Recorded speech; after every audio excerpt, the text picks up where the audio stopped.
నుంచి టీడీపీలోకి వచ్చేందుకు కొందరు నేతలు ఎదురు చూస్తున్నారన్న వార్తల నేపథ్యంలో చంద్రబాబు ఆసక్తికర వ్యాఖ్యలు చేశారు. ఇప్పటి వరకు టచ్ లో చాలా మంది వచ్చారని, అయితే వారి గ్రాఫ్స్ ప్రజల్లో వారికి ఉన్న సానుభూతి వంటి వాటిని పరిగణలోకి తీసుకుంటున్నట్లు తెలిపారు. ఎంతో మంది నాతో టచ్ లోకి వచ్చారు, అయితే అందరికి ఆహ్వానం పలకలేం. వారు ఎందుకు వస్తారో, ఏం చెయ్యాలని భావిస్తారో ముందు చూడాలి. కొందరు టికెట్లు కూడా ఆశిస్తున్నారు.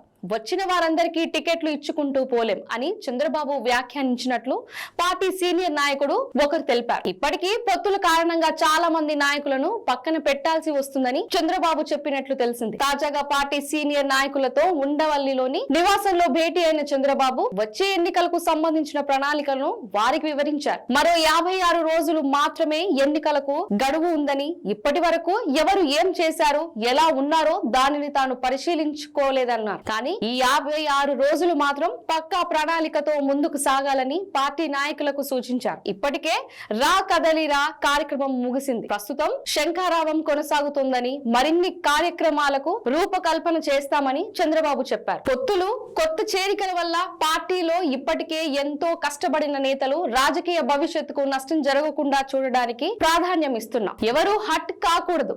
టికెట్ రాలేదంటే వారి పర్ఫార్మెన్స్ పై నమ్మకం లేక కాదు, వారిని పనికి రాని వారిగా తేల్చినట్లు కూడా కాదు. ప్రస్తుతం కీలకమైన యుద్ధ సమయంలో ఉన్నాం కాబట్టి బలంగా ఈ యుద్ధాన్ని గెలిచిన వారికే టికెట్లు ఇస్తున్నాం. మిగిలిన వారు పార్టీ కోసం పని చేయాలి. అధికారంలోకి వచ్చాక అందరికీ మేలు జరిగేలా నిర్ణయాలు ఉంటాయి. ఈ విషయాన్ని క్షేత్రస్థాయిలో నాయకులు, కార్యకర్తలకు వివరించండి అని చంద్రబాబు దిశానిర్దేశం చేశారు.